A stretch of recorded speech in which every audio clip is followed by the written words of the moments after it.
So, ladies and gentlemen, it's your boy Bulletz Gotti. We back. We back, we back, we back. We back, we back, we back. We back, we back, we back, we back again. Nah, it was good though. Yeah, man. A lot to talk about, man. Really a lot to talk about. The whole Diddy sentencing is tomorrow or today, because it's 12:25, so it's gonna be later on today. And this is my opinion on it, right? The man's been in there. He's been incarcerated since, September 2024? He's been in there for a year, right?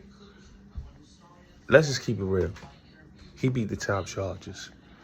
The top charges was the RICO, the trafficking. He beat that, right? They got him with the Mann Act. Now, like I said, the history of the Mann Act, it comes from Jack Johnson, Chuck Berry. They use it on R. Kelly. But it's a racist act, right? And really, what they really got him for, it's a misdemeanor. Real talk. Like in the state, if you got caught traveling with a prostitute or something like that, it's a misdemeanor. It's like a couple, maybe a year or probation. Diddy is low on the scale. Like, if you look at the federal guidelines, he's the lowest on the federal guidelines. His sentencing guidelines is 18 months, 14 months, or less. He's not a predicate felon. He hasn't been in jail. He's not a repeat offender. You know what I'm saying? And for the prosecutors to go so hard talking about, yeah, he need 11 years in prison. Give him 11 years. That's crazy to me. Why are you trying to give a man 11 years in prison because you lost your case? Now, mind you, the prosecutor that was on the case, James Comey's daughter, she was let go, right? And the original prosecutor of that case, he retired. So the case was already in shambles. They had a bunch of people jumping out the window. They was looking for a payday. They was looking for money. They was basically looking for careers. They were so scared of this man, but they all wanted to get back with him. They all wanted to be in position with him. A lot of them showed inconsistencies on the stand. It wasn't no truth with them. And this is why the case was like, it was a BS case, and it was a weak case.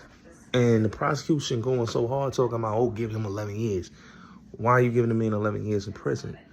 To me, it don't even sound asinine. It sound crazy. You know what I'm saying? Because the man did his time. He's doing programs in there. It is what it is. You know what I'm saying? He beat the feds. He beat them. You know what I'm saying? No matter how they look at it, they lost. So because they took a loss, they don't want to be great sports people. Because I think if you're going to be a sportsman, don't be a poor sports. Be a good sport. They're not being good sportsmen. They're being poor sportsmen. Because if you being poor sportsmen about it and you saying, oh, he needs 11 years, he needs this, and like, it doesn't make any sense to me. Like I said, the man is low on the scale. Whether you like Puff or not, just look at the whole case. It was a joke. The case was a joke. The feds wasted so much money on a weak case when they knew that case was going. It was weak. It was weak. It was weak. It showed you that it was he said, she said. It wasn't no facts with nothing. Everything was a bunch of he said, she said. It was a bunch of nonsense about he was this monster and he just did women wrong. He did this and he did that. But it was proven that these women was still doing like Cassie was still, going to freak offs, right? And doing her own thing by herself.